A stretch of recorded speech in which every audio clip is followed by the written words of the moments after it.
వాస్తవానికి ఒకటే ఫోన్లో నా ఫోన్ అది మోడుతుంది. అయితే ఈరోజు ఈ గొప్ప నిర్మాణానికి ముఖ్య కార్యులు అక్క లలితక్క గారు నాకు ఫోన్ చేయడం, నేను బీసీల పట్ల బీసీల రిజర్వేషన్ల మీద అనేక ప్రోగ్రాలు చేస్తూ ఇక్కడ సూర్యాపేటలో నాకున్న ఉద్యోగం పని చేసుకుని నేను తిరుగుతుంటే నా భార్య రోజు తిరుగుతూనే ఉంది. అయినప్పటికీ నేను సంఘమే చేస్తా తప్పగా ఇంకేం చేయను అని చెప్పి సంఘమే చేస్తున్నా. ఈ సభకు అధ్యక్షత వహిస్తున్నటువంటి వనితక్క గారికి, ముఖ్య అతిథిగా వచ్చినటువంటి ప్రముఖ అడ్వకేట్ గారు మా గాయత్రి మేడం గారికి, ఇంకా వేదిక మీద ఉన్న లక్ష్మి గారికి, దేవి గారికి, అందరికీ వచ్చిన ప్రతి ఒక్కరికి పేరు పేరున ధన్యవాదాలు తెలియజేస్తూ, ఇంకా ఈ వేదికని ఇంకా ముందు తీసుకుపోతేనే మన భవిష్యత్తు ఉంది, ఇంకేదైనా ఉంది. ఒకప్పుడు తెలంగాణ సాయుధ పోరాటంలో మొట్టమొదటి అమరుడైన ఎవరంటే దొడ్డి కొమరయ్య. ఆ దొడ్డి కొమరయ్య అమరుడు కావడం వలనే 10 లక్షల ఎకరాలు ఈ పేద ప్రజలకు అందినాయి. వెట్టి శాఖ విముక్తి అయింది, బానిసత్వం పోయిందని చెప్పి ఈ సందర్భంగా తెలియజేస్తున్నా. అందుకనే ఈ వేదికని కూడా ముందుకు తీసుకుపోతే మనం రాజకీయంగా ముందుంటాం, చట్టసభల్లో మనం ఉంటాం అని చెప్పి కూడా ఈ సందర్భంగా తెలియజేస్తున్నా. అధ్యక్ష, నేను అధ్యక్ష ఎందుకంటున్నంటే ఇదొక చట్టసభ, మనకు ఇదే చట్టసభ, అది కాదు చట్టసభ. ఎందుకంటే మహిళలు ఎక్కువ శాతం ఉన్నారు కనుక ఇది చట్టసభ అవుతుంది. ఎందుకంటే మనం మీరు 50% ఉన్నారు, మేము 50% ఉన్నాం, మేము కూడా సగం ఉన్నాం, మీరు కూడా సగం ఉన్నారు. అందుకని ఇది చట్టసభ. అధ్యక్ష, మీరు పక్క 33% కాదు 50% వచ్చేంతవరకు కొట్లాడాలి. ఫస్ట్ అయితే ఇది 33% అన్నారు పోయిన సంవత్సరం, దీన్ని పక్క కటాయించాలి. కానీ ఓబీసీలకి ఏది, వాళ్ళు తెలివితోటి రాజకీయం చేస్తున్నారు.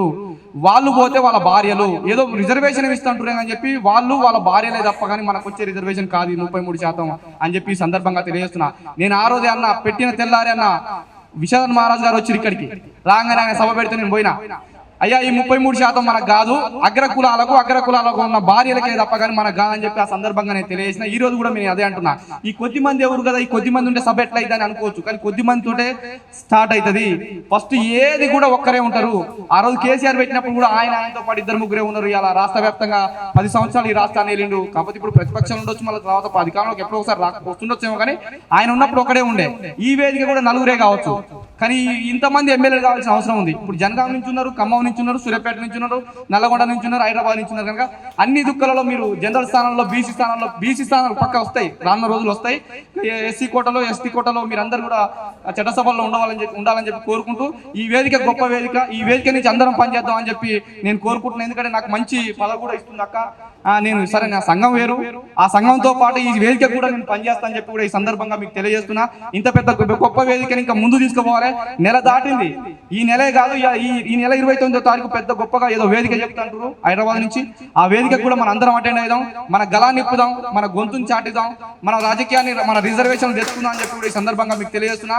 టైం లేదు, నాకు కూడా చాలా అర్జెంట్ ఫోన్లు వస్తున్నాయి, నేను కూడా పోవాల్సిన అవసరం ఉంది. కనుక మీరు చాలా దూరం నుంచి వచ్చారు, ఖమ్మం అసలే వరద బాధితులు చాలా మంది ఉన్నారు. అక్కడ వరదలు వస్తే మీకు రోడ్ లేదు కనుక మీరు దూరం పోవాల్సిన అవసరం ఉంది, కనుక ఇన్ టైంలో చేరుకోవాల్సిన అవసరం ఉంది. ఈ వేదిక నుంచి మనం గొప్పగా పని చేసుకొని మన రిజర్వేషన్ మనం తెచ్చుకోవాలి. లేని ఎడల 2 నిమిషాలు 1 నిమిషం చెప్తాం. రిజర్వేషన్ లేకపోవడం వల్ల ఇవాళ మనకు 33% స్థానిక సంస్థల ఎన్నికల్లో రిజర్వేషన్లు ఉండే బీసీలకు. దాన్ని క్రమంగా తగ్గించుకుంటూ వచ్చి కేసీఆర్ గారు 18% తీసుకొచ్చిండు.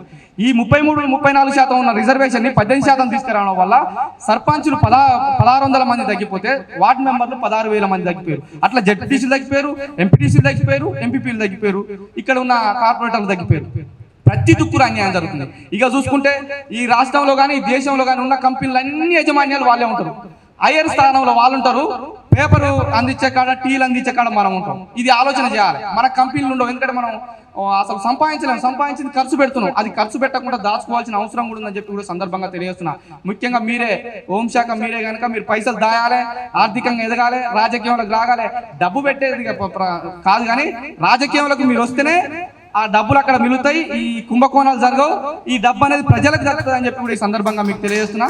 ఇంకా మనం ఈ రాజకీయ రిజర్వేషన్లు ముఖ్యంగా మనకు కావాల్సిన రాజకీయం ఇంకేమొద్దు, విద్యా ఉద్యోగంతో పాటు రాజకీయ రిజర్వేషన్ రావాలి. రాజకీయ రిజర్వేషన్ వస్తే మనం చట్టసభల్లో ఉంటాం, మనం చెప్పిందే శాసనం అవుతుంది, మన శాసనాలను మనం పెట్టొచ్చు అని చెప్పి కూడా సందర్భంగా తెలియజేస్తున్నా. ముఖ్యంగా ఈ దేశంలో శాసనాలు చేసేది ఎవరో తెలుసా? ఒక మంత్రి చేయడు. ఆ మంత్రికి ఏం తెలియదు. వాస్తవానికి వాడు అగ్రకులమై ఉంటాడు, వాడికి డబ్బు ఉంటుంది, ఆర్థికంగా ఉంటాడు, వెనకటి నుంచి వాడు ఆర్థికంగా ఉంటాడు కనుక వాడు మంత్రి అవుతాడు, కేంద్ర మంత్రి. కానీ చట్టం చేసే కాడ ఎవరు ఉంటారు అంటే ఐఏఎస్లు ఉంటారు. ఐఏఎస్ లోని వాళ్ళ కింద కార్యదర్శిలో పెట్టుకుంటారు. ఆయన ఒక్క మంత్రికి 3 కార్యదర్శులు ఉంటారు. ఈ 3 కార్యదర్శులు కూడా అగ్రకులాలనే పెట్టుకుంటారు కనుక శాసనాలు వాళ్ళే అయితే మనవి కావు. మన చట్టాన్ని మనం ఏడ తెచ్చుకోగలుగుతాం? శాసనాలు వాడు చేసినాక ఈ బీసీ రిజర్వేషన్లు వాడే చేసుకుంటారు. ఎవరికి రిజర్వేషన్లు? ఓబీసీకి అసలే వద్దన్నాడు. ఎస్సీ ఎస్టీలకు ఇచ్చినట్టు వాళ్ళకి ఇయ్యాడు. వాళ్ళకి రిజర్వేషన్, మీ రిజర్వేషన్ మీకుందిగా వాళ్ళని నెట్టేస్తాడు. మీకున్న రిజర్వేషన్లో ఎస్సీ ఎస్టీల రిజర్వేషన్లు వాళ్ళ ఇలా నెట్టేస్తాడు. వాళ్ళకి ఇచ్చినమంటాడు. మొత్తం 33% రిజర్వేషన్లు అక్కడ కులం తీసుకుపోతాడు. ఓబీసీలకు లేదు. ఇట్లా మనకు అన్యాయం జరుగుతుంది ప్రతి దిక్కులో. ఇక్కడే కాదు, ఇక హైకోర్టుకు సంబంధించి, సుప్రీంకోర్టుకు సంబంధించి ఎక్కడ మనం లేవు. మొత్తం ఆడే ఉంటాడు. అలా అడ్వకేట్ల కాంచి మొదలు పెడితే, జడ్జీల కాంచి మొదలు పెడితే కింది స్థాయి వాడు కూడా ఆడే ఉంటాడు. ఆఖరికి మనం ఏమన్నా ఒక్కరు ఎక్కడ ఉండలేని పరిస్థితి ఉంది కనుక మనం ఆలోచన చేయవలసిన అవసరం ఉంది. ముఖ్యంగా రాజకీయంగా ఉంటేనే మనందరం ముందు పోస్తామని చెప్పి సందర్భంగా తెలియజేస్తూ, మహిళా లోకం ముందు పడాలంటే ఈ వేదికని ముందు తీసుకుపోదాం అని చెప్పి సందర్భంగా తెలియజేస్తూ ఇంతటితో ఈ వేదికని ముగిస్తున్నాం, ఈ మీటింగ్ ముగిస్తున్నాం. థ్యాంక్ యూ, ధన్యవాదాలు.